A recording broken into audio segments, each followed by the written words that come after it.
Everyone, welcome to Tea and Chocolate. My name is Lauren Spaniello, as you probably know, and I'm coming to you from this side of Canada, and my guest this evening is on the western side of the United States, so we're not too far from each other. My guest today is Dr. Vanita Gupta, and I'm so thrilled to have her on the program. You can find her on Instagram, and we'll give you all the details later. If you go to her page, she's so rich in knowledge. I've got to put my glasses on. She's a molecular biologist. She has a PhD and also an MBA in pharmaceutical marketing. And what's interesting is that we're going to be talking about how science, I think, is combined with the path of spirituality. And she touches on the Akashic Records, quantum energy healing, coaching, and all the things that she offers. So this is going to be a very fruitful conversation. And I thank you so much for joining me today. Thank you so much for having me and for that kind introduction. You're welcome. So how would you like to start? Just a little bit of a backgrounder, and we'll see how this goes. And I'm very, very intrigued. As you said, I have a PhD in molecular biology and biochemistry and an MBA in pharmaceutical marketing. I come from a family of doctors. My parents are both doctors, and lots of my aunts and uncles and cousins and brother. And, it's just a world of medicine. I actually had a childhood that involved the need for I guess therapy, I should say, and it was focused on Western medicine just because that's where my parents are gifted and oriented in. But I had a brother and sister who passed away of genetic diseases. They had the same disease. It's a very, very rare disease. Nobody knew anything about it, even to this day. And my brother was 10 when he crossed over, and I was 12 years old, and my sister was 8 and I was 15. And that really, impacted a lot of my understanding of science and spirituality. I also had a lot of other things happening in the home. There was just a lot of unhealed wounds that were coming from my, ancestral lineage, as well as the fact that, my parents were also, dealing with the fact that they had 2 children who were dying. So there was just a lot of turmoil, baggage, trauma that was happening. And so while most kids were learning how to ride a bike, I was questioning the meaning of life. And so this was just something that I was always wondering, like, why are we here? I was also sent to a Catholic school for my upbringing. And so religion was very, very heavily involved in my upbringing. My mom is also a devout Hindu. My dad's a man of science. The Catholic school was it was a good education, and it was segregated education, which is what my parents grew up with male and female being separated. So, that was what they were after, I think, in the end. So this idea of science and spirituality was the forefront of my life, my entire life. And, my parents, wanted me to become a doctor. And one of the things that I found was that I was very gifted in science, but I really did not have that desire to go into that field. It just wasn't in me. I didn't have that passion. And, they kept trying to push me and steer me in that direction because, that's what a lot of parents want for their kids, right? Become a doctor, become a lawyer, become, a wealthy business person. But, especially Indian families. But that was, not where my heart was, but I didn't know what to do. And I was really locked in this idea that I didn't know anything or I couldn't do anything, that I had no capabilities. And education was the one thing that I could kind of direct myself. Like, I wasn't the star of the class, but like I did well in school. It was because I could just, block out the world and focus on my studies. And so, scientific research became something where I could play a little bit with that fabric of life in a different way. Molecular biology, we're playing with strands of DNA. We're looking at the way the human body is expressing itself through this DNA. And so, I felt like I was playing with a little bit of magic while I was doing this scientific research. It wasn't necessarily in the line of medicine per se, but it was, within the realm of science. Eventually, as I, made my way through that, I, low graduate student, only earning so much money, and I desired to make more money, and I moved into the world of pharmaceutical advertising and communications. And it was something that I didn't necessarily feel so good about. It didn't really resonate with me, but I was good at it. And, because I was a scientist, I could bring more truth and credibility and, really help make sure things were accurate and, positioned right. But I was in scientific media for over a decade. That's also when I got my MBA in pharmaceutical marketing. And in 2019, I finally left my corporate career behind. But the real transition happened around 2013 when I had my daughter. And she really awakened me to another side of life. It's not just this idea of maternal love and, having a child. She came in awakened. And from the moment she could really speak, she was telling me about how she came here to wake me up. She would talk about the fact that, she didn't like it when she went to sleep at night because her soul would pop out of her body. And she really forced me to confront all those traumas within inside of me that I had not confronted and I had not let go. I had not parented my inner child. I had not done the deep internal work that was necessary for me to shift my life. And she really awakened me to that. I knew that if I was going to be able to lead her through this world, to be a guide for her as a parent, that I had to work on myself.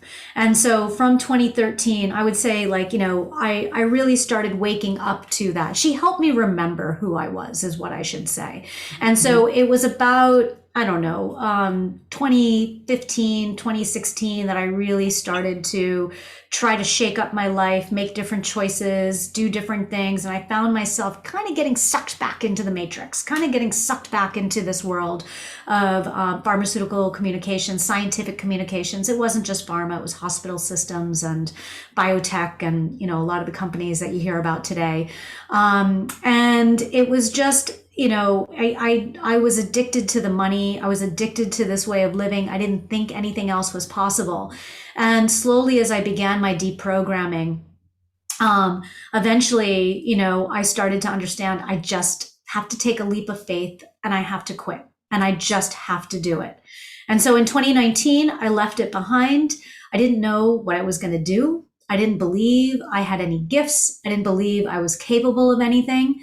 And, I just went wholehearted into this kind of exploration of who I was. I had been doing this work for a couple of years prior to that to get to this point, and now it was time to really, truly become a different person. And, that version of me in, 2016 would not even couldn't even fathom this version of me. The version of me in 2019 just didn't believe I could be this person. So, the person you see before you, today is really somebody who has shifted beyond, what I had as my concepts of reality, as, what I really truly believe to be possible for me. And I say this only because, I know a lot of people right now are not sure what to do or are feeling hopeless or are feeling like they don't know, who they are. And all I'm trying to say is that, we don't truly know who we are until we begin to explore the realm of impossibility. Nothing is impossible. And so, when you begin to kind of go into that world where you are realizing that maybe what you once thought before isn't true, you begin to see new ideas And you begin to see how maybe there was a part of you that has always believed these things, but didn't truly understand them. And you begin to open new doors, and suddenly you are transforming into a person that past you would not even believe to be possible.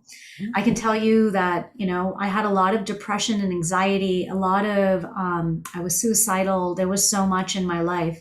And all of that has gone away, in a sense that that is a different version of me that no longer exists today. Yes, I can get sad. Yes, I can get angry. Yes, I can have human emotions.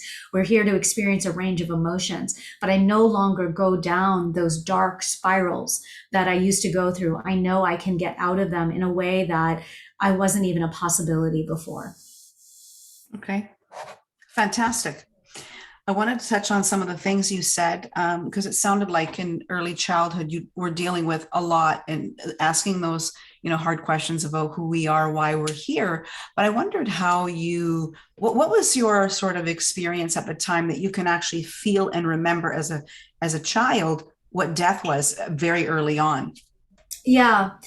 Um, it's been really interesting piecing together a lot of this, Mm-hmm. because most of my childhood I blocked from my memory, because it wasn't just the situation with my brother and sister. There was a lot of violence and anger and rage in the household, and so there's a lot of things that I didn't allow myself to feel because it was too scary to feel. You're right. And, but I can tell you that very early on, like I remember my brother, as I said, was about 2 years younger than me. And, I just remember the one memory I have of him was that we were playing school together. I was 5 and he was 3. And, I don't know, we were probably doing our numbers or our letters, the ABC, 1, 2, 3. And he couldn't remember something, and it seemed very uncharacteristic of him. And that was the moment I knew something wasn't right. I don't know, what I thought. I don't remember everything. I just remember that feeling of being like, this is not right. There's something changing. There's something different. There's something, this is not him. So I remember having that feeling. Um, in our household, unfortunately, because there was so much other emotion going on that was unrelated to what was happening with my brother and sister. This was just the baggage that my parents carried that was unhealed in their fields. But there was so much else going on that we didn't really talk about what was going on. I wasn't necessarily, just really brought into the picture. It was a scary thing that was happening for me, to watch my brother and sister deteriorate like this and not really understand. And the doctors didn't understand as well. I mean, it was something that I learned very early on, is that medical science did not have the answers. They too didn't know. And so I just knew that the answers weren't here. They weren't what we know of in this physical reality. And I think that, when both of my siblings passed away, I didn't really allow myself to feel it.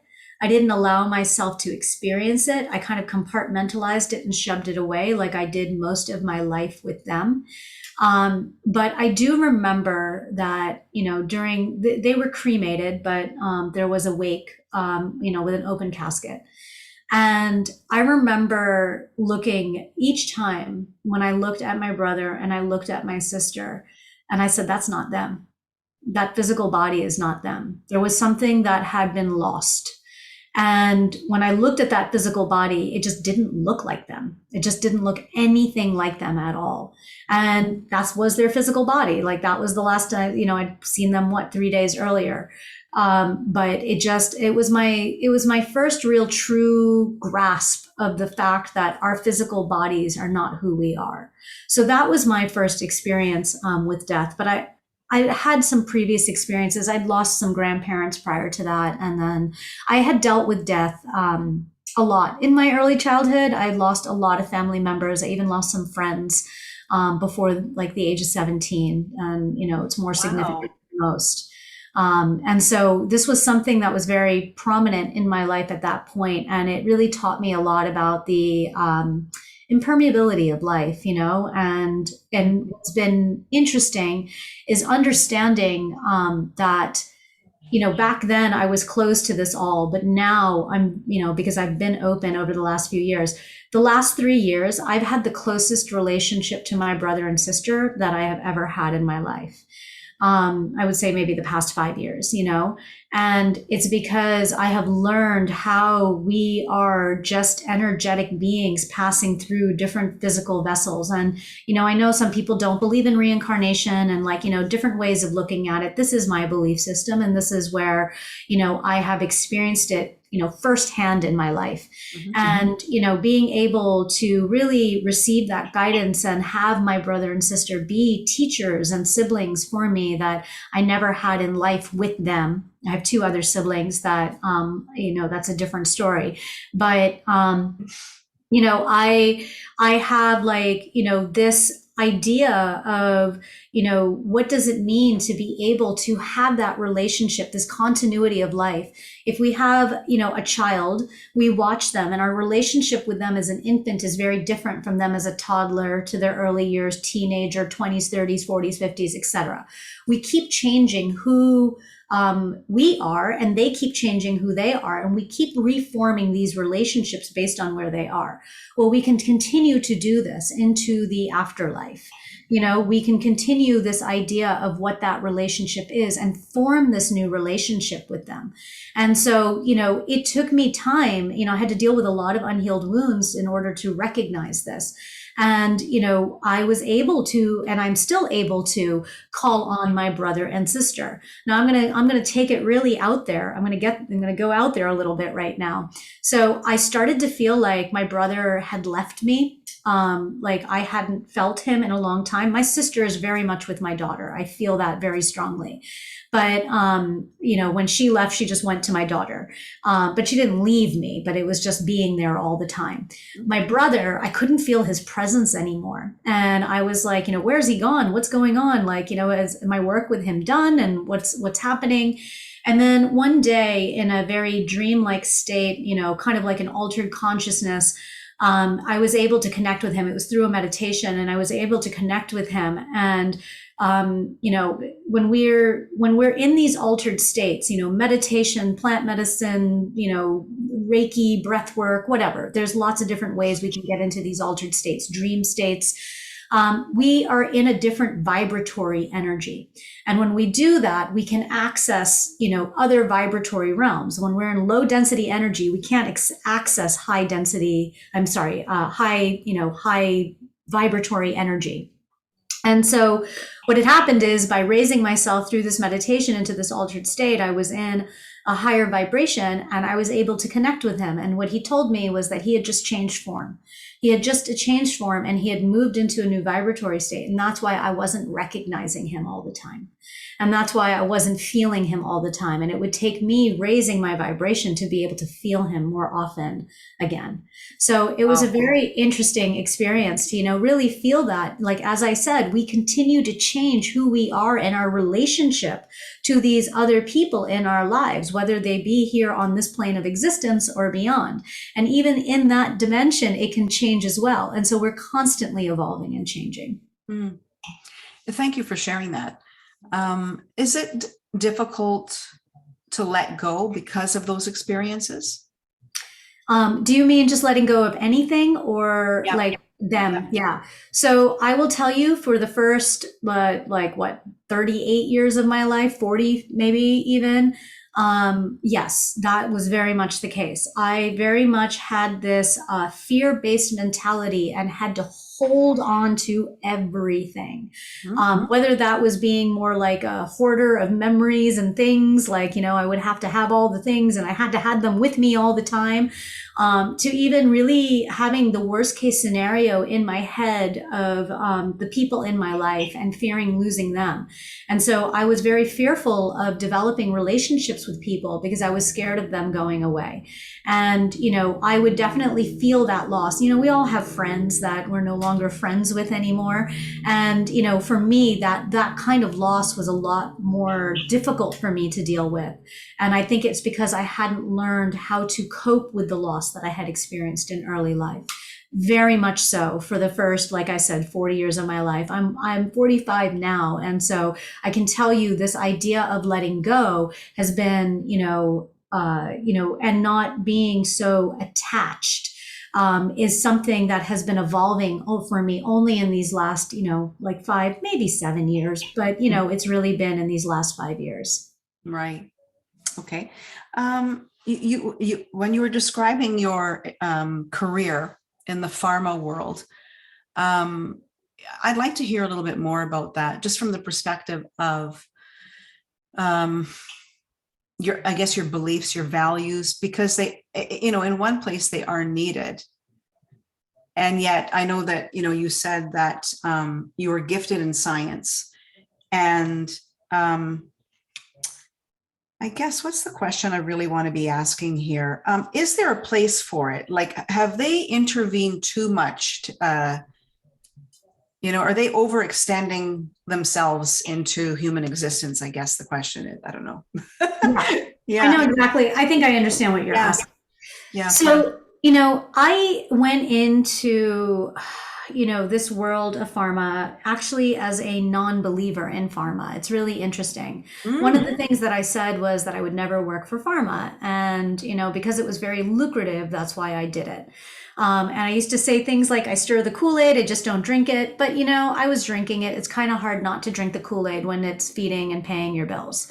And I was on the side of scientific communications and media, which makes it kind of, the nexus of all the different departments that exist within the industry, because we're doing investor relations and, media relations for the general public. And then there's scientific communications that go out to academics and to the peers. And, and so it's like you get to see all the different divisions and departments. You're really talking to all the people. You're streamlining messages, making sure that they are, understandable and accurate across all audiences, etc. So, I had a very intimate view of the way the industry worked, because, it's kind of like being in an umbrella position where you get to see a lot.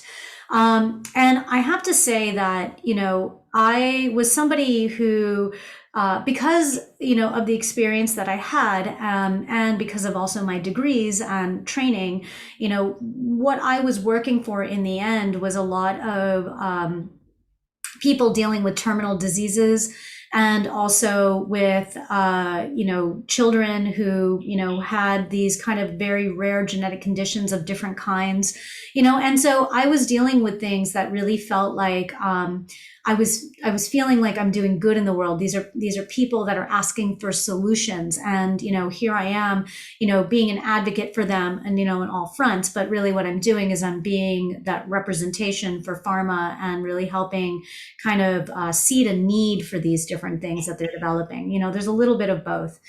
So when it comes to, why was I unhappy at my job? Why was I like not feeling fulfilled? I thought like, there's a lot of people that go through that world, and a lot of my former colleagues that feel very fulfilled. They feel like they're doing good in the world. And I did not feel like I was doing good in the world. And I couldn't explain it until I got out of it. And, it is this little bit of extending of the promise. It is a lot of, when people used to ask me what I did for a living, even while I was in the industry, I said, I write corporate propaganda. And, even while in it, like I could feel, I know it all goes back down to where the money goes. I always say, if you want to understand any story, follow the money. So, even for me, like I was watching my colleagues and say, we're doing good. But in the bottom line, everybody only cares about the ROI, the return on investment. What is, coming into the company, what's coming, how much the investors are pleased, et cetera, et cetera, et cetera. So you always have to follow the money.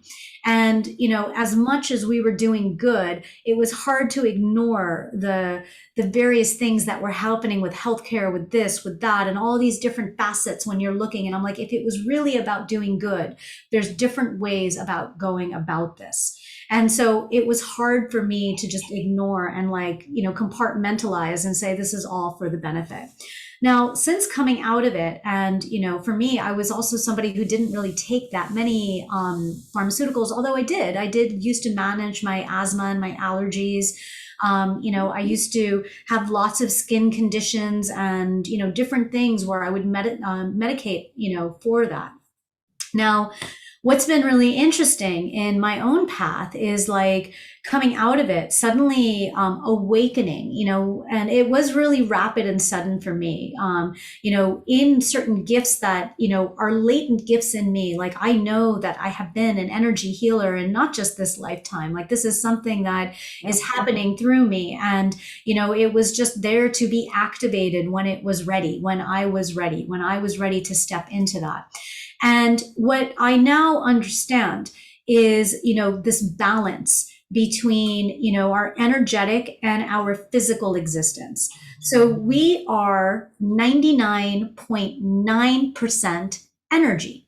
What does this mean? We are composed of 99.9% space. Less than 0.01% of us is actual physical matter. So that means everything that I can touch, everything that you see, everything that's physical is actually less than 0.1%.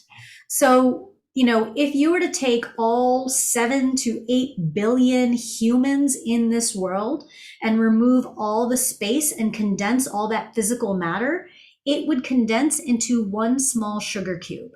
That is how much physicality that we are. We are truly energetic beings, right? So when we talk about Western medicine, with medicines, with surgery, with all the different things that are happening in Western medicine, what we're doing is we're treating that less than 0.1. I'm saying 0.1, but it's like 0.01. It's less than that physicality. That is all we are treating. We're only treating the physical aspect. And when we ignore the energetic aspects of ourselves, then we're basically ignoring the largest percentage of who we are. So it's not to eliminate the need or what's happening in Western medicine. It's about balance and understanding. The problem is Western medicine is designed on a sick care system, not a health care system.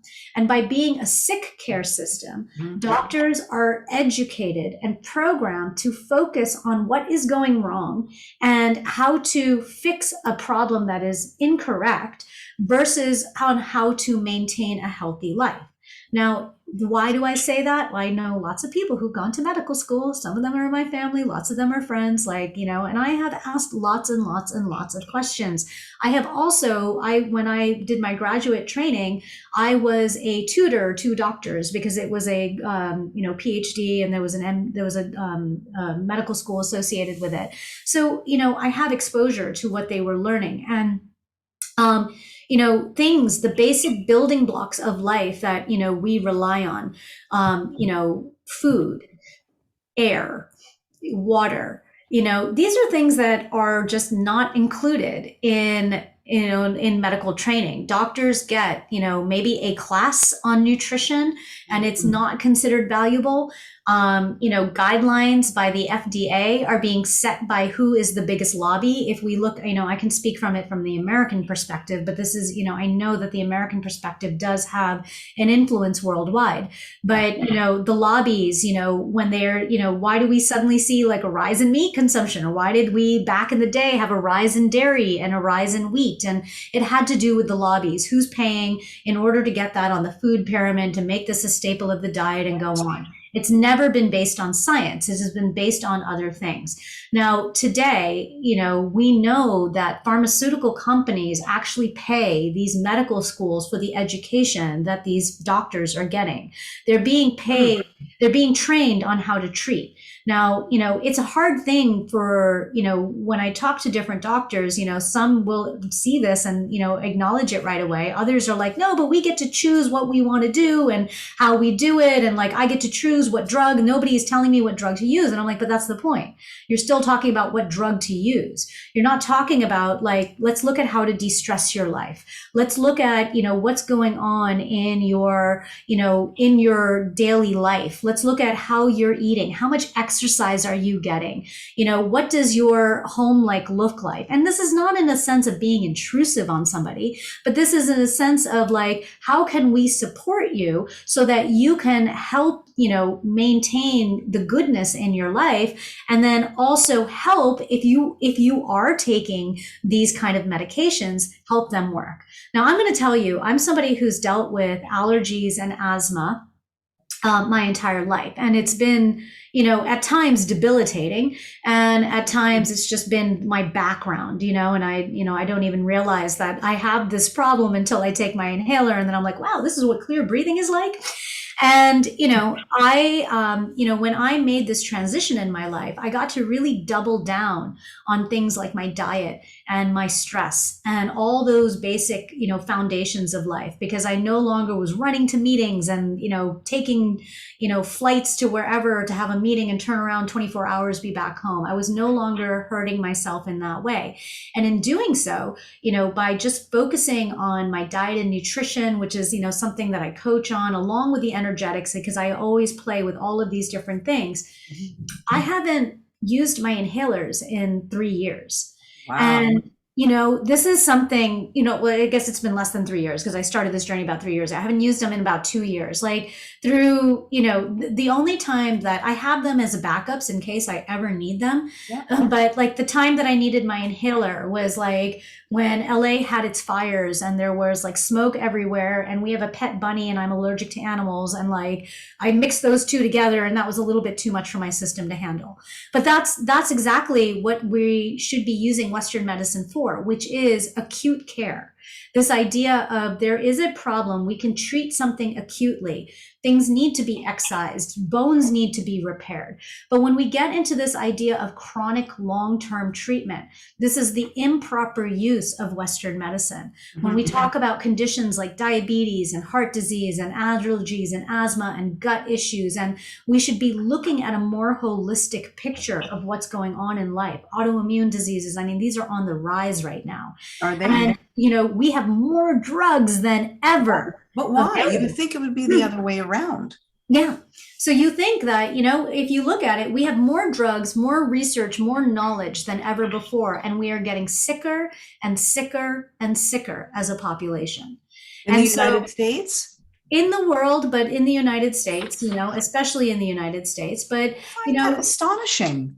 Yeah. It's not despite all the number of heart medications that have come out, a number of diabetes medications, it's not like those rates have been declining, right? We're not looking at the fact that, we have new drugs to treat this stuff. So what ends up happening? We're not doing anything about the decline of this. People are still getting diagnosed. They're still being treated with this. They're still failing their medications. They're going on the next one. They're failing that. They're going on the next one. Cancer treatments. It goes on and on and on. Now, I had, this idea oh, yes, there's more drugs. There's more options. This is the way we need to treat things. And this was I used to think.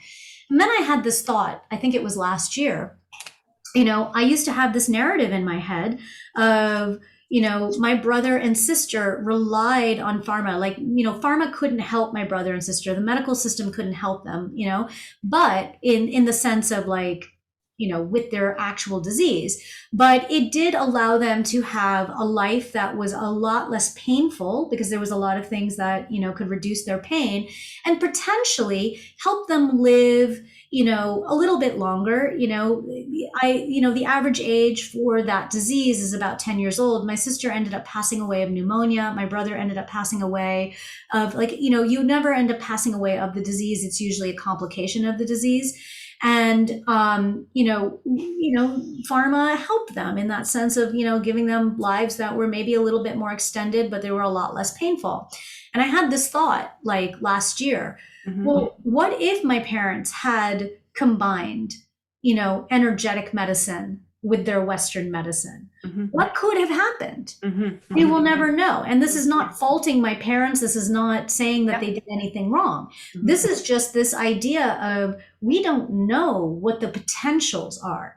Now, there are so many studies. I remember going to these like cancer conferences where, because we were in media, you're always trying to be like the, top of the media with, the press releases and the stories and the data that you're putting out. And one year, my colleagues were so frustrated because the thing that stole the show at that conference, this is like one of the largest conferences that happens in the industry. And it's controlled by the, Securities and Exchange Commission here because there's so much trading that goes on in the investor level. And so everybody's trying to be the top drug because it's really ruling how their stock, fluctuates. And the leading study of that entire conference was how yoga could help cancer patients. And, what it is what is yoga? Yoga is not something that they can like capitalize on in that way. Yoga is not, and the same thing happens with food and nutrition. And, when you're talking about eating fresh fruits and veggies, when you're talking about, getting more exercise by, walking and doing things like that every day, these are not the same things that are going to bring the ROI into the company. So this is not the stuff that they want to necessarily promote. This is going to be like, oh yeah, you can do these things. They might help you, but this drug is really going to help you. Versus it should be this idea of if you don't have these basic foundations in your life, if you're not treating your stress levels, if you're not looking at, and it's not just stress of this lifetime. Like, when you really get into it, we need to be looking at, what traumas are you carrying in your body? What's being stored in your pain body from your lifetime, from past lifetimes, from, lots of different aspects that we are not even considering. But if we're not even starting with our physical self and how we take care of ourselves on this plane, then we are really only looking at less than 0.1% of our beingness. And therefore, if you want a drug to work, balance it with this. I'm not saying don't take a medication if you need to take it, but balance it. It has to be balanced. Mm-hmm. It sounds like then if physicians in an ideal world, particularly today, if physicians could actually practice their craft, we'd be actually further along. And to integrate that with all the things that you were talking about, food, exercise, and all the rest of it. Would you say? Yeah, absolutely. I mean, you have to remember that was the actual practice of medicine. This was the practice of medicine before all of this idea of, corporate entities and, ownership and a lot of these ideas. Like if you look back at the history of the American Medical Association, you begin to understand that it's actually the American Medical Association that was begun by the snake oilsmen, like this idea of like selling snake oil. Yeah. So it was actually begun by them. And it was the naturopaths that were sidelined and told like they cannot, talk about things like nutrition and, stress levels and things like that, right, and herbs and, all the various aspects. And they were being called the unscientific, but it was actually the reverse that was happening. And, it's unfortunate because it takes a long time for people's mentality to change. And often that mentality happens when they go through a life-threatening event. And so this is why, we want to be incorporating this as soon as we can, whether it be you want to deal with it from the emotional side, maybe you want to deal with it from, your physicality in terms of dealing with your diet and nutrition, or if you want to deal with it, maybe you have, a past relationship you can't get over, whatever it is, there's so many different avenues in, but in the end, we all lead back to the same thing. People come to me, for things like, I want to work on my body and nutrition. And, they're surprised to see how much of it is psychology based and how much of it is actual energy based. And and because all of this feeds into our decision-making process. And so we begin to understand the patterns that we've created over our life that are influencing how we behave. And when we look at how we behave, then we begin to understand the choices that we make. And that plays into the choices that we make, whether it's the food that we're eating or the people we seek out as friendships or like the TV shows that we're watching or whatever it is. But it all everything is interrelated. So it doesn't matter how you want to start somewhere and see how it allows you to delve deeper. Thank you for that.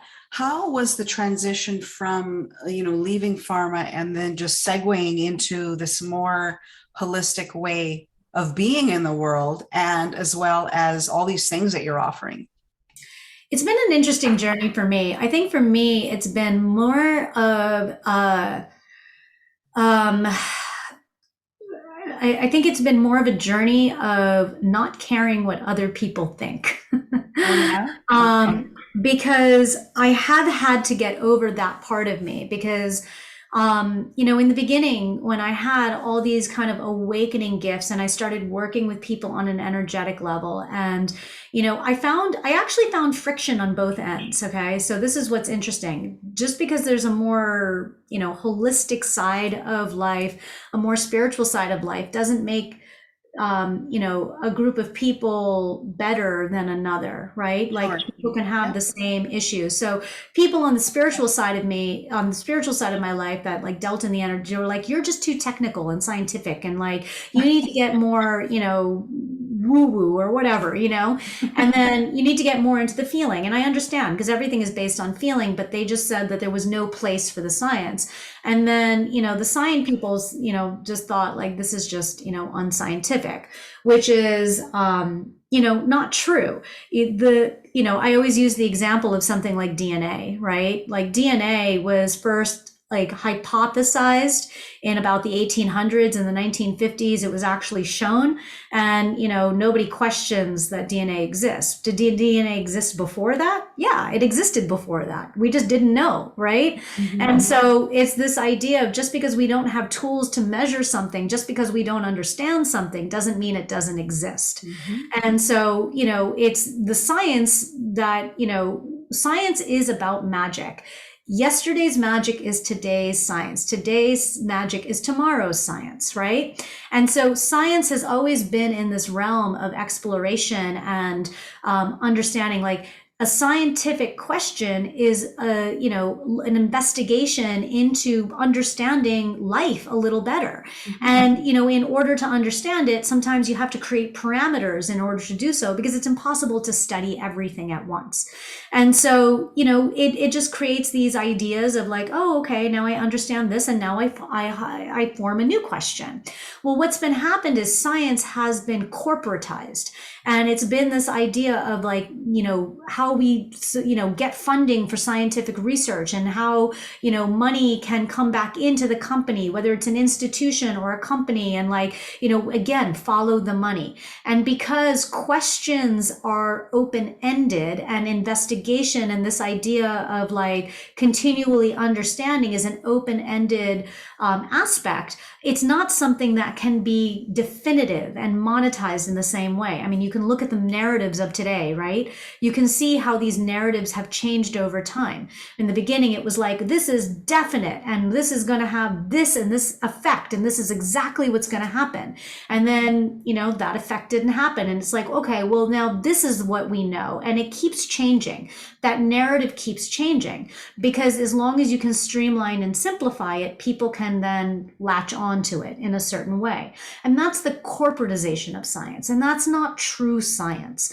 And so what ends up happening is that we feed into the fear and we buy into it. We're tribal people. We want to just be, accepted by others and loved by others, and be able to communicate with others. Yeah. And so, the same thing was happening, like within the worlds, whether it was the spiritual world, whether it was the science world, everybody had this idea of who they were. And so, what we're now understanding is that there is no one path, there is no one way. And it's just about, being able to express from the heart, being able to express the truth, being able to accept people for where they are and for, what they know.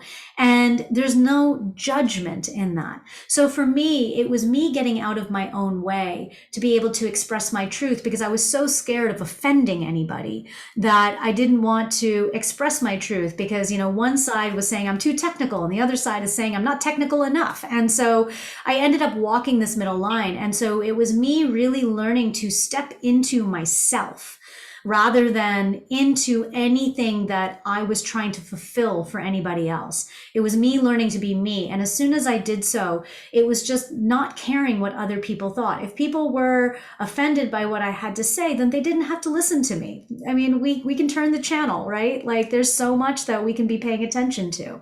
So, it was learning to just be comfortable with who I am. Yeah, that's spot on. Because, if I were to place myself in your shoes, I would be thinking about, okay, well, this side wants this and this side wants that. And it becomes like such a duality, like an internal argument, a conflict. So, I mean, good for you. That's excellent. Yeah, thank you. Yeah, it's Yeah. been a journey. It's definitely been a process, and we keep evolving and changing, and so do my viewpoints. And so, and it's just learning that we're all human. We Mhm. can have belief systems that change. It's Oh, yes. okay.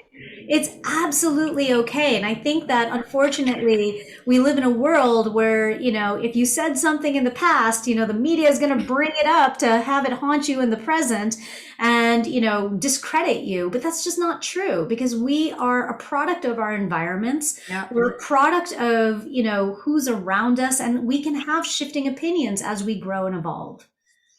Yeah, and that's the thing I've been thinking about, is like who are we, and like who are we becoming if we are we just don't give people the space to be themselves, and we impose ourselves. We've got all this, I think we've lost our sort of way with being respectful and having like good boundaries with each other.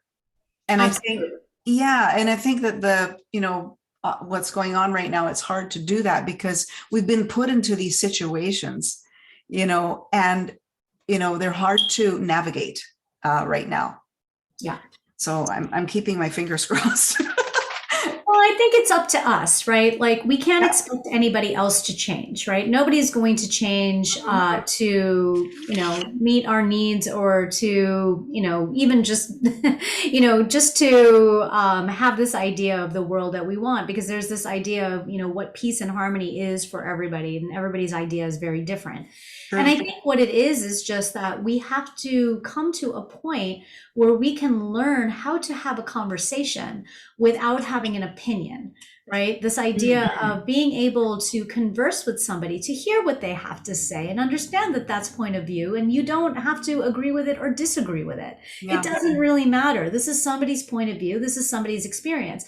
And you can engage in discussion without having, to necessarily say that somebody's right or wrong. And I think too often when people are, and it doesn't matter. It doesn't matter what side of the fence you're on, what you believe in. Yeah. It can be going for sports, and it can be, for the biggest problems of the world today. Like it's anything. Like people get very polarized. And so, it's recognizing this polarity within us. Where are we polarized within ourselves? In Right. what part of our lives are we doing this to ourselves? Do we deny our own belief systems? Do we question? Do we, how are we treating ourselves? And when we are able to confront this within ourselves, then we can start to react to other people in a new way, because we're no longer just mimicking and repeating our behavior patterns. We're actually evolving. And so it really requires people like, for me, there's a part of me that's like, that used to say like, oh, you wasted all this time. Why didn't you wake up sooner? Or why didn't you do this sooner? I wasn't ready sooner. And, there's this time that I could have been, maybe better serving my daughter in certain ways, but I wasn't yet healed. And so everything is exactly as it should be. It happens when it's supposed to. And like, I've gone through these spiritual awakenings many times in my life. Like, this wasn't my first go at it. This was just, the time where I finally truly, it all clicked and it made sense to me. And so, why didn't it happen sooner? Because I wasn't ready. And so this is what we need to accept about each other is we are where we are, and there's nobody who is wrong in their path, and do our best to not hurt one another in that process. Mm-hmm. Mm-hmm. Well, it says a lot about emotional maturation. Yeah. Coming from that place, giving people the benefit of the doubt as well. Yeah, absolutely. Right. Absolutely. Can you tell me a little bit about what the spiritual journey looks like? I'm very curious about, obviously you have so many offerings, but the Akashic Records, and why are they important? Absolutely. What we could learn from them. Absolutely. So, in terms of a spiritual journey, like, everybody has their own path. There's so many different ways. And like, I don't think that there's any one way or, some people have it, like they might get their awakening because they're connected with plants or animals. Some people have, traumatic events. Some people have, communications with, other beings and like not being able to understand it, whether it's like an ancestor or something else. But there's lots of different ways to go about it. But what ends up happening is that we become more sensitive to this idea of energy, that we're energetic beings. We are able to feel more, we're able to experience more because we're opening up our energetic fields to be able to receive. And where the Akashic Records kind of fit into, things and like what, I think it's a term that's gotten more popular over, the last few years, as I think a lot of, spiritual techniques and, ideas have as well. Mm-hmm. But the Akash is this idea of, it's a Sanskrit word actually, and it taps into this idea of the ethers, this unseen kind of energy realm that we don't really understand. We have, lots of aspects of our life that we can like, tap into, like, oh, I ate something and that's why my stomach feels weird, right? But there's an energetic field that, is intangible. We don't really understand.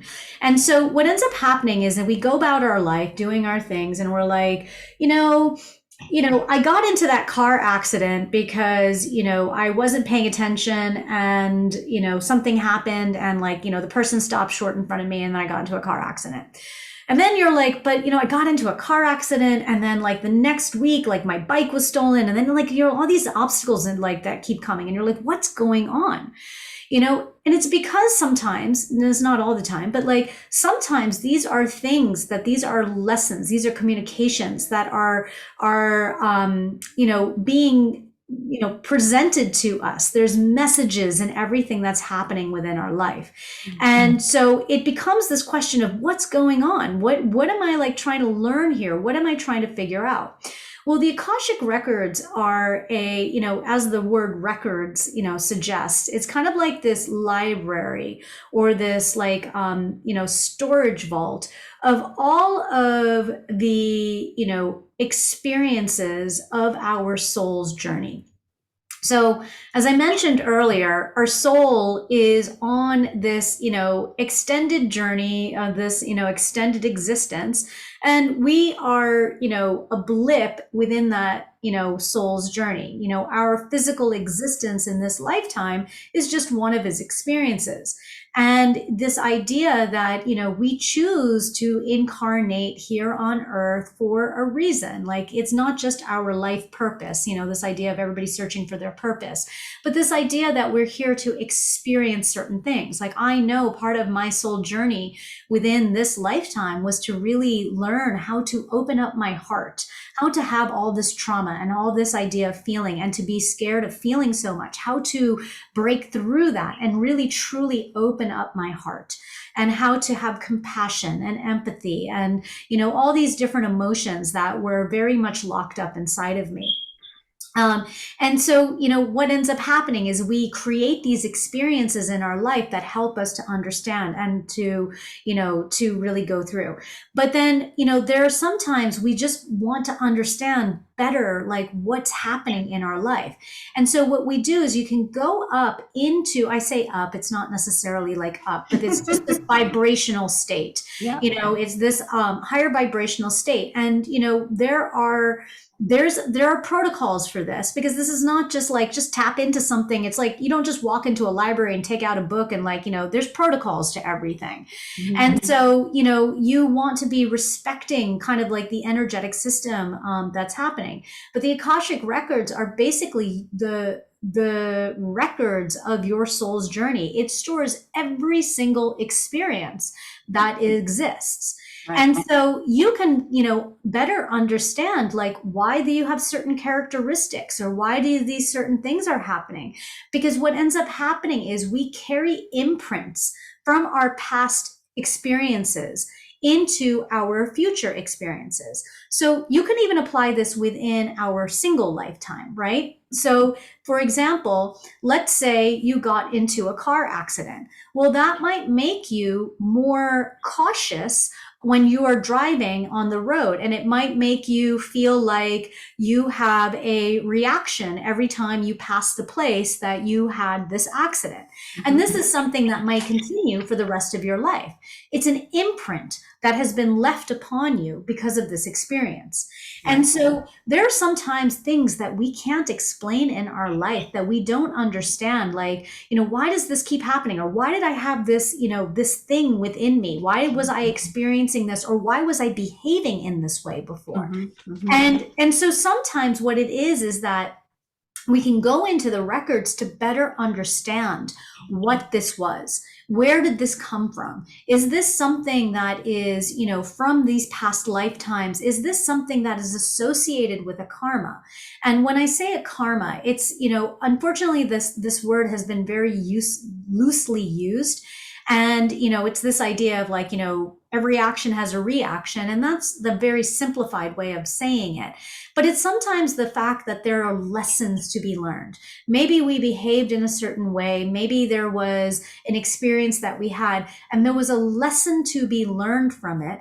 And again, it's not, a good or a bad thing. Nobody has a pure lifetime. Nobody has a pure soul's journey. Mm-hmm. There's an evolution that happens, and we do it. Like you might choose one lifetime to, be the savior, and then the next lifetime to be, the one who is the prison guard. So, or worse, okay. We all have different experiences so that we can build our soul's experience to be able to understand that we are all one and the same, that we the beggar on the street, or the person who stole from you, or the person who hurt you, or the person that you love the most, they all have equal footing. And so we're all reflections of each other. And the more that our soul gets to experience, the better we begin to understand this, what's known as unity consciousness, that we are all one. We all come from the earth. We all go back to the earth. We're all made of the same star stuff. Whatever way you want to look at it, there is this idea that we are all one. Doesn't mean we're all the same. We're not meant to act the same way. We are one despite our differences. And so when we go into the Akashic records, we can begin to look at, if there's something that you are, trying to work through in your life, like what ends up happening, is, you go into the records and you might be able to see what part of your soul's journey is impacting you right now. Now, you don't have to have a problem, or you don't have to have, something going on. I've had people who come to me for readings that are like, I just want a reading. And I'm like, okay, so let's just see what's going on. And so what we do is I just ask some questions to kind of tease out, why were you called to do this reading? And it's not something that you may be conscious of, I'm kind of getting an energetic reading off of you through these questions. I'm being guided to ask specific questions because it's kind of this is what your soul is saying you need to learn about. I remember having this one reading with somebody. She's like, okay, let's just do a reading. And she's like, I just want to, better understand my relationship to my family members. And, all of a sudden I just started seeing, Jesus Christ and Mary Magdalene. And I understood that she was part of, Oh, wow. some of the people who followed, Jesus during that time. And, and there was a relationship there with her daughter, and she felt like she'd lost her daughter at one point. And I said, it's probably made you very protective of your daughter. And she's like, oh my gosh, this is like exactly, what has been going on. And, she told me that she had watched, there was a movie on Mary Magdalene that was on, Netflix or Amazon, and she had just watched that, and her husband was like, that's your people. And so it was just really interesting to out of nowhere, this is just what happens. Or, there's a clearing that's happened. Usually people feel called to the records because there's some sort of clearing or understanding, or, something that needs to be expressed and released. And so we can do that by really exploring the records. And that's the beautiful aspect of it. I've had a lot of people who, are just not sure. And, they're not sure if they believe in this. They're not sure what they feel about this. And, it ends up being something where we go through that healing process and they're taken aback because it's not something that can necessarily be explained by logic. You can go through the technicalities of it. You can give it this word, but it's really the experience of it. And I feel like, I honestly never considered the Akashic Records really. It was just, it was something that was there. I'd heard of it, didn't really give it much thought. And then suddenly one day it was like Akashic Records, Akashic Records, Akashic Records. It was just all over the place in terms of what I was looking at, what I was reading, downloads I was getting. And my soul was like, you need to go into this. And I was like, okay, whatever. And I started exploring it. And then I felt this strong energetic pull with it. And I think it's just, you begin to almost anything in life. It doesn't really matter. Some people are drawn to yoga. Some people are drawn to running. Some people are, you're going to find your thing. And so I think the Akashic Records is a beautiful way to kind of explore, what's happening in this lifetime, but what happened in some other journeys of your soul. And Mm. it can just, help you in different ways to kind of Yeah. clear those things. Would that be like a starting point, um, of like, say, when you're with clients, would that be a bit of a starting point so that you can also do the other healing modalities, like the quantum healing? I have clients all around. So I actually have clients that work with me from a personal one-on-one coaching for like a package where I might even do just one session with them, or I do a package of sessions of them. And I also have a course that I'm starting to do online, which we go through things like self-mastery and how to apply that to your health and wellness so that you are actually taking care of your health. And even in that, I include a lot of energetic healings, and I include like sound and Reiki and all these different things. But I have other clients that come directly for Akashic Records, and they start with that. And if I feel like, usually within the Akashic Records, if there's something that needs to be cleared, we can clear it in that moment. If we need to do more, we can do it by other things. I have other clients that come for a quantum healing, and I'll do it initially through Reiki, but there's always an intuitive healing that's happening. I might do things like psychic surgery, which is literally going into that energetic field and physically removing things that need to be removed, that don't need to be there. I've had people that I've seen split in half, where it was like their top half and their bottom half, and I've had to sew them back together. I've seen people who had ancient things stuck in them, and I've kind of taken them out and done it together. And it's all of this stuff can sound like, what is this? Does it, but what it matters is how you feel afterwards. And what ends up happening is, almost everybody, I've even treated doctors, I've even treated my family members, and, it kind of startles them because I think they expect to feel nothing. And they're like, okay, this is very weird. And, they feel better, they feel lighter, they feel, and then they're like, well, it didn't last. Well, it's the same thing. If you take one pill, the effect is not going to last, right? It's a continual thing for, lasting effects. Like anything, we have to maintain. Yeah. What would you say that your intention is for all your clients? Like, what do you think, and like, what do you offer? Like, what's the goal here? My goal is to help them heal themselves. So, this is in the end, no matter what, we all have the healing capabilities within us. Mhm. This is the most important thing for people to remember. Our bodies are the most amazing machines that have been created here on earth. Mhm. And they are these infinite self healing machines. Like, we don't even recognize what our body does. It's constantly fighting off bugs and viruses and cancer cells and like all these things that are happening in our body. You don't tell your heart to beat. You don't tell your stomach to digest. You don't tell, your renal functions to cleanse. You don't do any of that stuff. And all of this stuff is happening in the background. You don't realize how many times a second your DNA is repairing itself for some, mismatch that happened in it. Yep. All of this is happening. Now, what we need to do is we need to be able to help our body heal itself. Now, what happens is we are, exposed to all of the things in our air, in our water, in our food. We're exposed to the toxins that are there in our cleaning supplies, or like the tar on the street for the roads that we drive on, the carpets, whatever. Mhm. Then there is this idea of like, we go through traumas in our life. We go through not even like a trauma, like somebody, spoke to you in a snappy voice and it bothered you, Yeah. like there's things that we carry. And when it happens is we store this stuff and it contracts us. And when this accumulates, this is when our body goes into dis-ease, whether we have bad moods, whether we have migraines and headaches, whether we have something worse.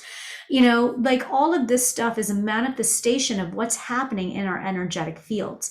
And so by really doing this work, what we're doing is we're allowing our body that space to breathe and that space to be able to heal itself.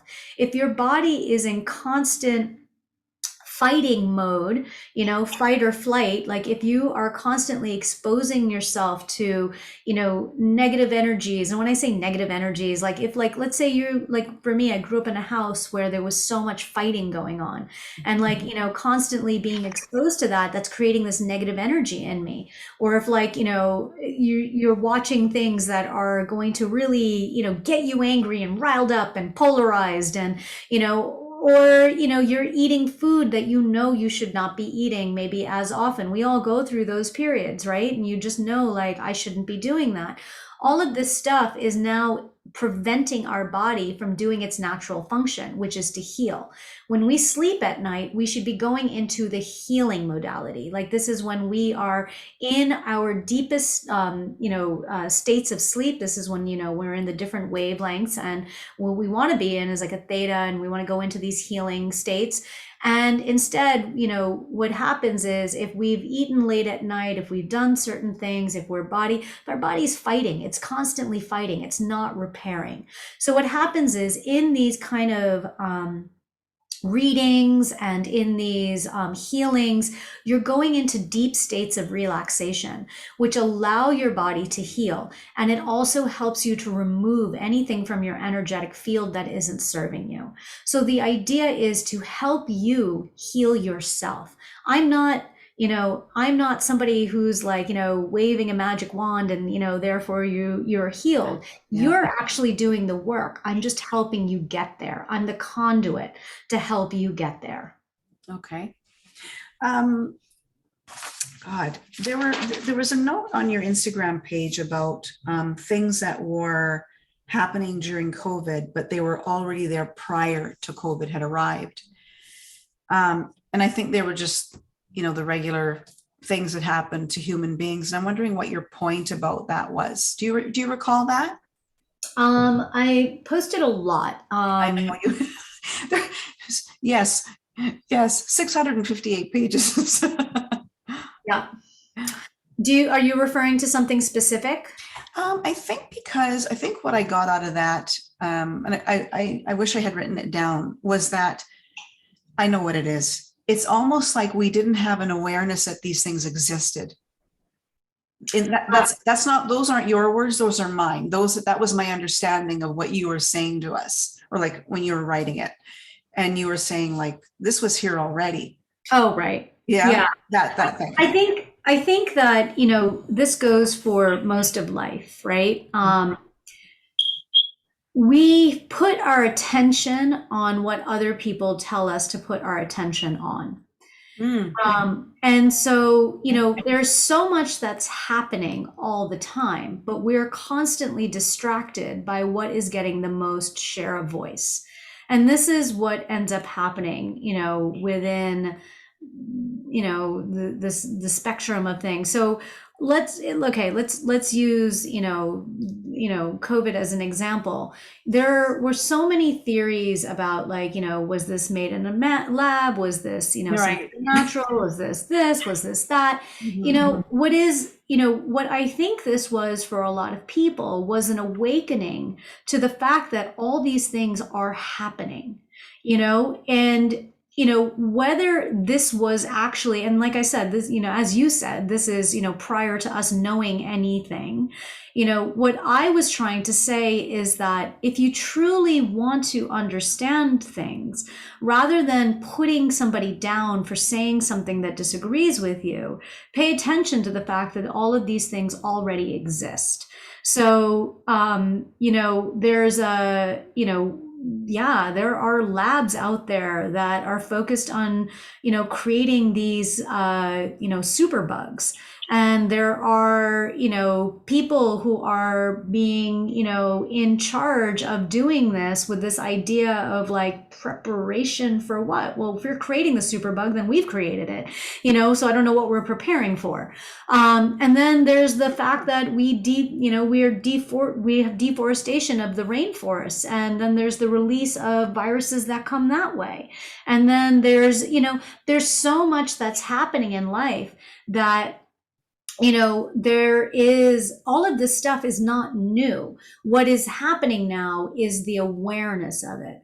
I also was talking about the fact from a point of view of people, in this idea of what is normal and what is comfortable for people. Mm-hmm. So there's this illusion of reality that if we have a job and that we have a paycheck and all these things that are happening, we live life according to the way that we've been told to live it, that everything is safe and fine.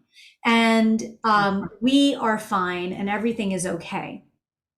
So what happens is that doesn't take into account that there are other people who don't feel safe during that way of life. So for example, let's take it, let's go backwards in time. Like during when there was the rise of the feminist movement, this is when suddenly, that time when males were feeling like superior and like in charge and very comfortable with the way things were, but females had not been comfortable for many decades, many centuries prior to that. So while one group of people was comfortable, another group of people was not. Mm-hmm. You can look at race relations as one of them. While for the most of, life as we know it, it was very much this idea of what was considered normal and appropriate and the way to behave was a very westernized white idea of what that means, right?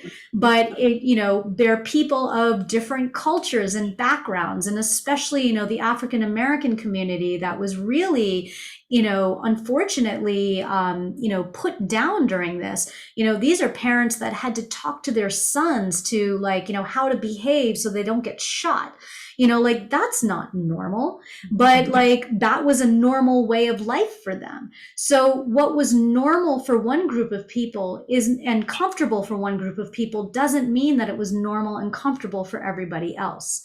And so we're now beginning to understand that these are not things that are new, when Black Lives Matters came about, or the Me Too movement, or all these different things that were happening.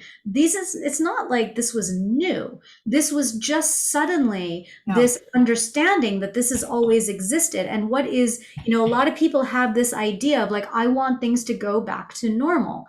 Well, that normal included things like Me Too, prior to Me Too, and women being able to express how they, what happened to them, or, people of color feeling like they had to protect themselves in certain ways. This meant that, corporations could get away with whatever they wanted to do without any accountability. This also, if we go back to being normal, this is now going back to those times as well. So, everything has always been there. And now what we're seeing is, an understanding of these things as they're coming to the surface. And I think that can be very destabilizing for a lot of people, because I don't think we're at the end of that. I predict, and I'm not the one to make this prediction. This has been something that I think has been brewing for a while.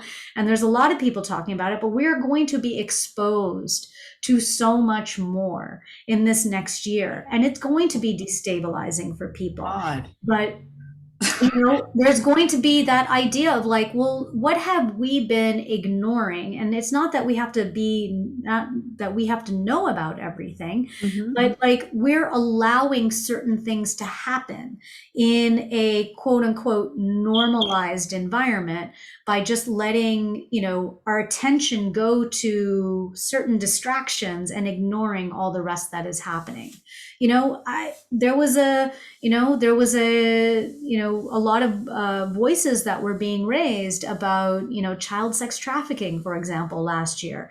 And I don't think we're ending there. Like, it was being brought into the political spectrum, and it was like, that was a way to, I don't know, to like distract people from the actual issue of what was going on.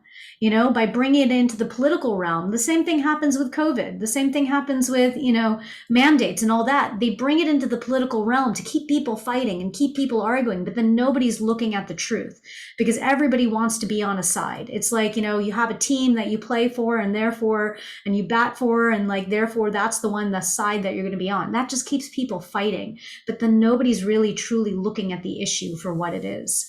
So when you say that as an example, like child trafficking, I've heard the same thing, mostly from independent media rather than mainstream, and all the stories that flourished around that. And so if you're thinking that these things come up as a distraction, how is that? I guess you're saying that we're not getting to the truth of those things. I'm saying that these issues come up and then it's being brought into the political realm as a distraction.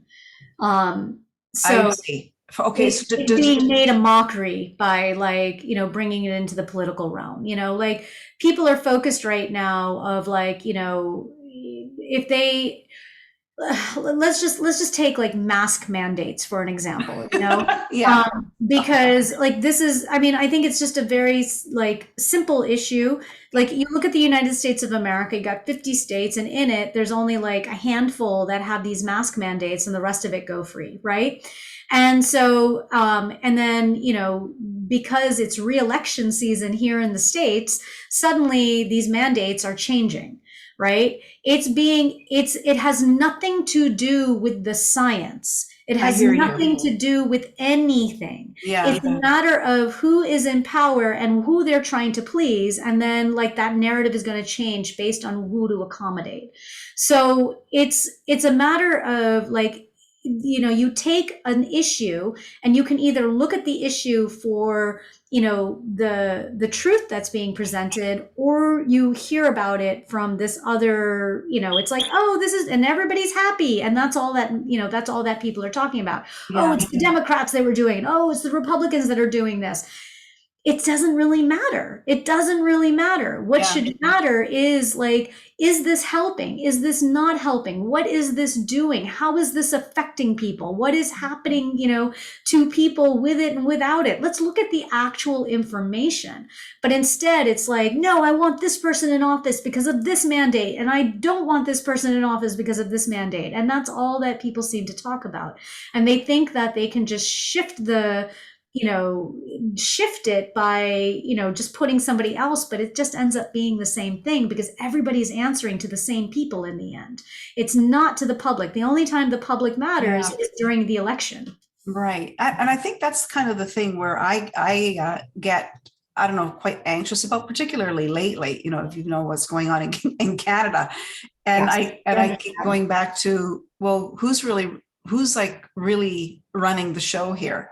And how worried do we need to be? Or how worried do I need to be? Or, And one, it's a hard question because I get it. Like, yeah, for me, it's like when I'm looking at, who does, when I am choosing to, I never would have said this before. I was always this person who was like, you must vote, you must vote, you must vote. And like yeah, now I'm like, if I'm choosing to look at if I vote or not vote, who does that affect? And it's usually, it's the minority groups. And when I say minority groups, I don't just mean race wise, right? It's the smaller voices of any population. You want to segregate people by color. You want to segregate people by, vaccine passports. You want to segregate people by, whatever. You can look at it, but it's always the minority that loses, right? Like when you are yeah, looking at any election, right? So you want to try to protect that group.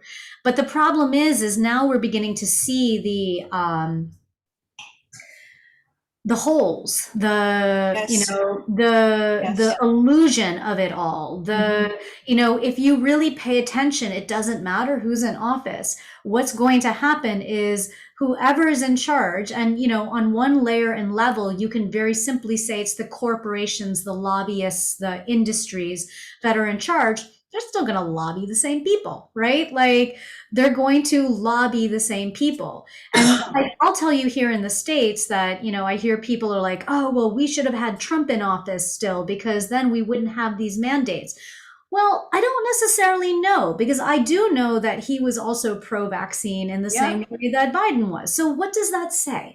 It doesn't say much. And I think people just have this idea that let me just make this quick fix and everything is going to be okay. yeah, This is when people are disempowering themselves. They're putting their power in the hands of somebody else to do the work for them, to fix the problem for them. And mhm, what was happening right now is we are being called into rising up ourselves. This is going to make us uncomfortable. I mean, any change is uncomfortable, right? Like nobody, our ego mind wants to keep us safe. And ego is not a bad thing. Just because we have an ego doesn't mean it's bad. It just needs to be, worked with. And our ego mind is based on survival. It's just trying to keep us alive in this harsh world. And so this is the safe route. Do the safe thing. And when we come out of our comfort zone, our ego is like, are you sure about that? I don't know about that. But what we're doing is we're starting to, create a new level for ourselves, and we kind of have to encourage our ego along. Let's just try it out. Let's see what this is. Let's dip our toe in this water. I had to do that when I was going into like energy healing and all of this stuff.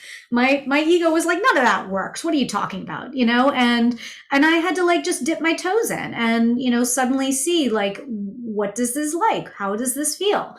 And so when we empower ourselves to take control of our lives in different ways, we begin to see other doors open for us that haven't been there before. I never would have thought that I would be somebody who would be a dedicated homeschooling mom. I just didn't believe that I had the capabilities of homeschooling my daughter. And, we've gone through certain situations where I've had to, I haven't been there for her in the way that she needed as, this sensitive child. And now I am committed, 100% committed to doing this right no matter what it takes. And it's, and it's going to have its trials and tribulations, and I can only take on so many projects, and like, there's only so many things that I can do. My focus is on her as well as my clients. And like, that means that my life changes a little bit. And so it's just a shift and it's uncomfortable. But like, my commitment to this keeps deepening. And like, as I reach that new level, then suddenly the universe gives me another thing to think about. And it's like, okay, you're taking your power back in all these different ways. I'm pulling her from the school system because I'm not dealing with the mandates that are in place with that. So I pulled her from the school system. I'm working with this system, but at home. And now I'm beginning to see the system in a new way that I'm like, I don't know if I can tolerate that. So I might have to withdraw from that even more. more and truly go the homeschooling route where I'm not getting government assistance for like homeschooling her. And by doing so, I have more freedom and autonomy and sovereignty. And now she can learn in the ways that she needs. And she's not trying to keep up with something that's not fitting her. And so it's really interesting because we're just being called to take our power back in whatever way we can. And it's not that, you know, you have to jump off and like change your entire life at once. Do whatever is comfortable for you. For some people, that might be, you know, I always tell people to decolonize their diet. You know, what does that mean? It means like eating more fresh fruits and vegetables, making that be the main thing where you're actually eating the food of the earth and not necessarily the packaged sterile goods that don't have the life in that it comes from a corporation, that comes from somebody who's like making money off of it, which is part of the sick care system, and it then all feeds into the system. You start eating more fruits and veggies and suddenly your reliance on certain things might go away, your taste buds will change, all this stuff will happen to you, and it's a way that you're taking your power back. So there's all these different ways that you can do it. And I think it's just really important that we start to look at, you know, the outside life as just being this idea of, you know, it's going to impact us in certain ways, but we can learn how to navigate that by really, you know, focusing on doing that work on ourselves. Okay, thank you. Now you're raising your daughter, you were saying, and I'm thinking that you can say that you're keeping her on track in the sense that you're keeping her in her truth, or she's, you know, finding her own way in that. And as we get older, this is the one thing that really, you know, is standing out for me. It's like, you know, we try to raise our children in the best way possible. Once they get to a certain age, they realize that you can't actually speak your truth, particularly in this climate. Do you have any words on that? Yeah, you know, I'm teaching my daughter to speak her truth. And, you know, it starts with her being able to tell me her truth, which I have to say is pretty difficult. She has, you know, as I mentioned, she's really been somebody who has come here to wake me up and has really, you know, she is a powerful little being. All my friends are like, wow, like, you know, she'll make a comment and like she hits right to the straight truth of it all. And she knows what she's doing. Like the other day, she told me, you know, because I had said something, we were in a little bit of an argument and I had said something to her and she's like, listen, I hadn't said anything about my parents. I hadn't said anything about my past. I hadn't said anything at all. But yeah. She's like, listen, she's like, you have overcome your past. Like, you know, you can't blame anything on your parents or your ancestral heritage. She's 8 years old, okay? She's like, you have free will choice and you make your own decisions. And in every moment, you choose who you are. So the decisions you are making are impacting me and are impacting your future generations through me. So you have to watch how you're acting around me. She's 8 years old. She's 8 years old. And like, this is where I have to, you know, I've always been a very strong advocate of her speaking her truth. And if she can do this to me, if she can speak her truth to me, there are times where she's just like, you know, I think you're the worst mom in the world. You know, you don't treat me right. You don't do those things. But she has to be able to feel safe saying those things to me, because otherwise then she's going to stifle herself from being able to say what really matters in her life to anybody about anything. And, you know, she's 8 years old, so it's very raw. It's very emotional. She'll even be raw and emotional, probably, my guess is, through her teen years and all these things. But then over time, this will evolve, right? And she will have that ability to understand how to tailor that message. She already knows how to tailor the message, like what she says to me versus what she says to other people, and like how she confronts people. And, you know, she knows what she's doing. But if she can't speak her truth to me in the safest environment to do so, then how will she be able to? And I think that too often, I mean, I can tell you I was shut down and, you know, very early on from speaking my truth, as most of us are. are. This is the way that we've just been taught to, to behave and be raised. And so what I'm trying to do is change that. And, I didn't even realize I was doing that. This was just something that I naturally gravitated towards as I was creating that safe environment for her. And I actually ended up bringing her to a women's circle one day because my husband was busy, her father, and he was at a meeting or something. And I just felt like going, and so I brought her to this women's circle, and we get a group of women together, even if we were just there to dance that night, but it ended up being this powerful healing thing she didn't even understand, and she just spoke her truth to me. And we were about to enter into homeschooling. She was feeling a lot of fear about it based on our previous homeschooling experience, and she just spoke her truth out, and all I could do was sit there and receive and listen. And then I told her, I'm sorry I wasn't grown up enough, to be able to be there for you in the way that you needed. And, I'm so sorry. And, we had this moment, we were hugging, and I forgot everybody was around us, watching us. And, but then afterwards, everybody was like, wow. She's like, if I spoke like that to my parents, it would have been disastrous and this and that. And you're doing such a good thing. And I hadn't even realized this is what I'm doing. This was just what I know that I need to do to guide her through this world. Mm-hmm. Wow, that's incredible. Yeah, she's powerful, and she's teaching me a lot. She's one of my greatest teachers, and she keeps me in line to be a better version of myself every moment. Yeah, well, I was, when I was going through, your posts on Instagram, I saw her, and she looks determined. Oh yeah, she's here with a purpose. Yeah. I love that. Yeah. So maybe just in closing, I want to ask you if you think that we could still be the masters of our lives in the current climate that we're in. I think people are struggling with that. Yeah. Yeah. So, we're always the master of our lives. This is not something that ever goes away. You are the master of your life right now with the choices you make, the thoughts that you have, and how you shape your reality. Mm-hmm. The difficulty is navigating this matrix, this, reality, right? Yeah. And as you empower yourself in any way that you can, you begin to build that confidence that you can do this. Now, there are people without jobs. There are people who are stuck in jobs they don't like because they're fearful they can't get another job. There are people who are, in health issues. There are so many different situations out there where people are feeling disempowered, scared, anxious about the future, not sure how they can take control.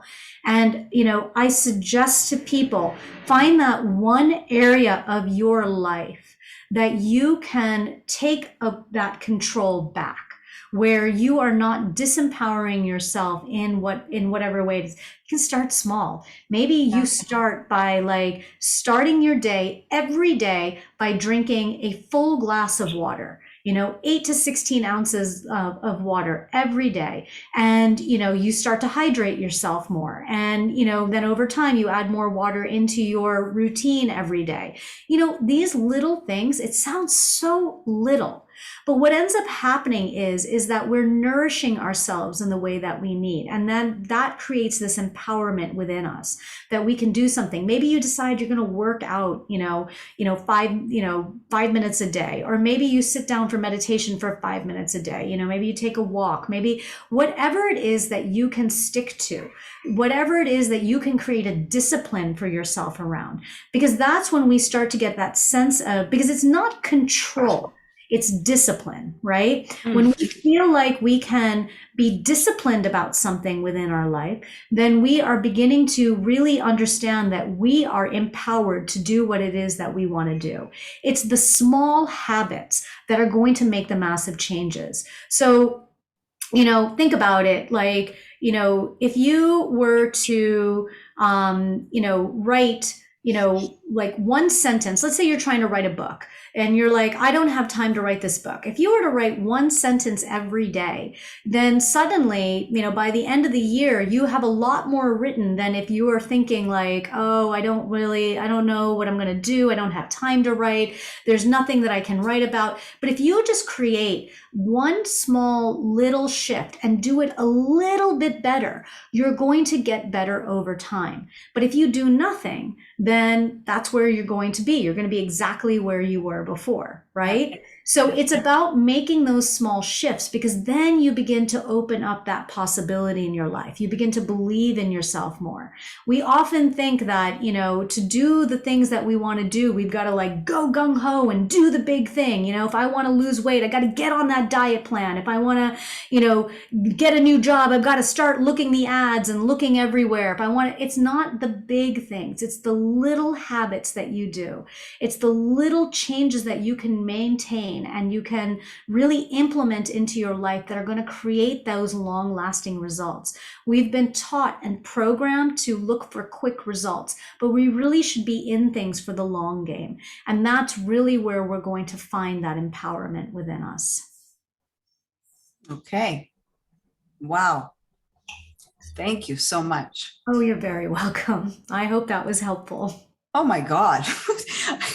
We've been chatting for an hour and 40 minutes. Oh, wow. I didn't even look at the time. Yeah. So to me, it's like, I feel like I haven't even like scraped the surface because you've got so much to offer. Oh, thank you. Yeah. So where can people reach you apart from your Instagram page?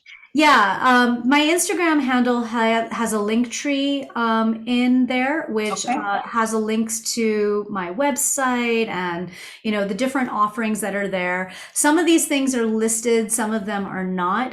You can always email me. My email you can reach by my website, and it's the best way to contact me. I do offer free 30-minute activation calls, which we can discuss in the different ways. You can tell me what's going on, and if the different things that I have that I can offer you if you're wondering what to do and you don't know where to start. So I do offer those sessions free of charge, just to make people comfortable, because in the end, people are only going to receive that healing if they feel comfortable with me. So I want to make sure that everybody is comfortable, and so that's why I offer that. And so, those are, the best ways to reach me. And, I love working with different people around the world. So I really, welcome anybody who feels called to work with me just to reach out. And I really appreciate you asking that.